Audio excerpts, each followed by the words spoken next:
Windows operating সিস্টেমত কেতিয়াবা অসমীয়া আখৰবিলাক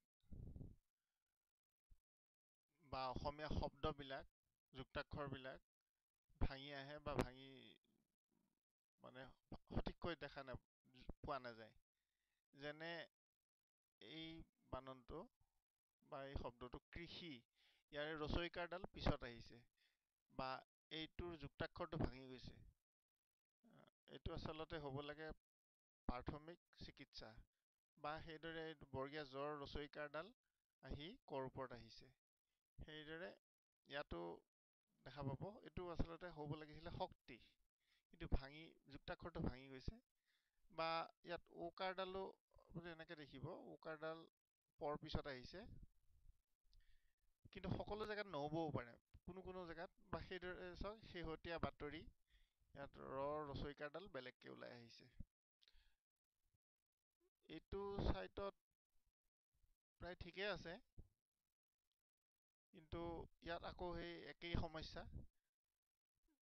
সাহিত্য বাননটো ভাঙি গৈছে বা বিষয়ে বাননটো একাৰডাল অন্তস্থ পিছত আহিছে। এইটো সাধাৰণতে যিবিলাক অপাৰেটিং সিস্টেমত মাইক্ৰ'ছফ্টৰ MS ৱৰ্ড ইনষ্টল কৰা হয়, তাৰ লগত এটা ফন্ট নিজে ইনষ্টল হয় বা অট'মেটিকেলি ইনষ্টল হয়। ফন্টটোৰ নাম MS এৰিয়েল UNI বা নামটো অলপ হয়তো ইফাল সিফাল হ'ব পাৰে। এইটো নামটো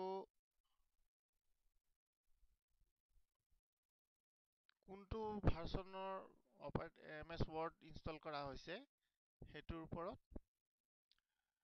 ডিপেণ্ড কৰি বা নিৰ্ভৰ কৰি সেইটো নামটো অলপ সলনি হ'ব পাৰে। এইদৰে ইয়াত চাওক এইবিলাক বাননবিলাক ভাঙি গৈছে বা আমি আকৌ এইটো দেখাইছে এনেকুৱা ধৰণৰ। এইটো সমস্যা সমাধান কৰিবলৈ হ'লে আমি কন্ট্ৰল পেনেলত গ'লে আমি এনেকুৱা এখন উইন্ডো দেখা পাম। আমি আৰজ আইকন দিলো, ফন্ট ফল্ডাৰ খুলিলো, ইয়াত আমি বিচাৰিব লাগিব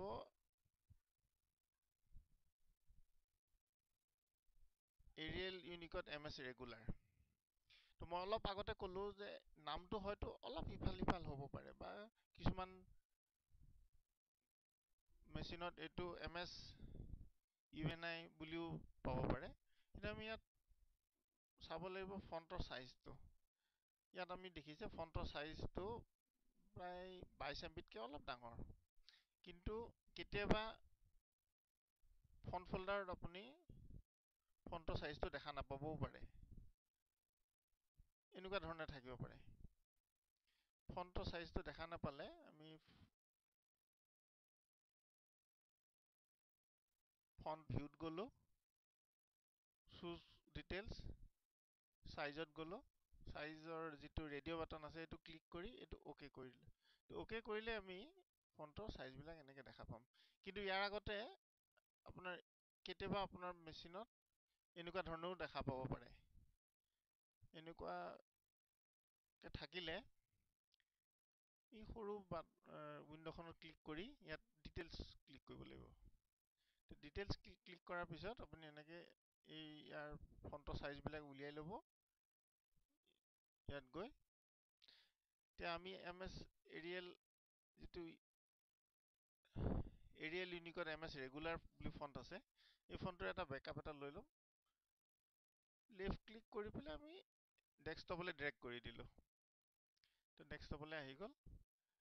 তাৰপিছত এই ফন্টটো ৰাইট ক্লিক কৰি ডিলিট কৰি দিম। ডিলিট কৰোঁতে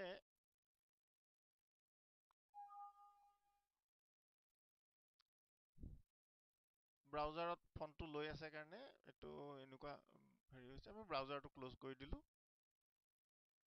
এতিয়া আমি আকৌ ট্ৰাই এগেইন। ফন্টটো ইয়াৰ পৰা ডিলিট হৈ গ'ল। এতিয়া আমি ব্ৰাউজাৰ খুলিম। ব্ৰাউজাৰ খুলিলে আমি আকৌ এই আগৰ সাইটকেইটা আকৌ খুলিম।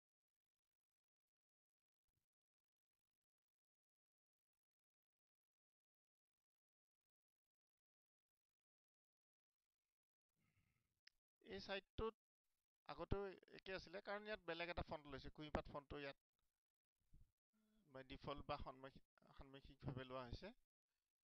এতিয়া আপুনি ইয়াত দেখা পাব বাননবিলাক শুদ্ধ হৈ গৈছে। সাহিত্য বাননটো শুদ্ধ হৈছে, বা ধৰি লওক এইদৰে অনুবাদ সাহিত্য, চুটি গল্প, দেশ বিদেশে, যিটো অলপ আগতে বা সেই ফন্টটোৰ কাৰণে যুক্তাক্ষৰবিলাক ভাঙি ভাঙি। সেইদৰে ইয়াত চাওক স্বাস্থ্য বাননটো বা প্ৰাথমিক চিকিৎসা, সামাজিক, গ্ৰাম্য শক্তি বা আপোনাৰ ইমেইল, এইবিলাক শুদ্ধ হৈ গৈছে। বা সেইদৰে শেহতীয়া বাতৰি এইটো যেনেকৈ শুদ্ধ কৰিছে। তো ইয়াৰ মূল কথাটো হ'ল মাইক্ৰ'ছফ্টৰ MS Word ইনষ্টল কৰিলে তাৰ লগত এটা অলপ ত্ৰুটিযুক্ত বা মানে ফল্টি ফন্ট ইনষ্টল হয়, যিটো ফন্ট ফল্ডাৰৰ পৰা আঁতৰাই থলে আমাৰ মতেৰে মাইক্ৰ'ছফ্ট MS Word ইনষ্টল কৰাৰ পিছত সেই ফন্টটো ফন্ট ফল্ডাৰৰ পৰা আঁতৰাই থব লাগে, কাৰণ এই ফন্টটো ব্যৱহাৰ কৰিব পৰা নাযায়। এই ফন্টটো অসমীয়া আখৰ লিখিলেও ইয়াৰ যুক্তাক্ষৰবিলাক ভাঙি যায়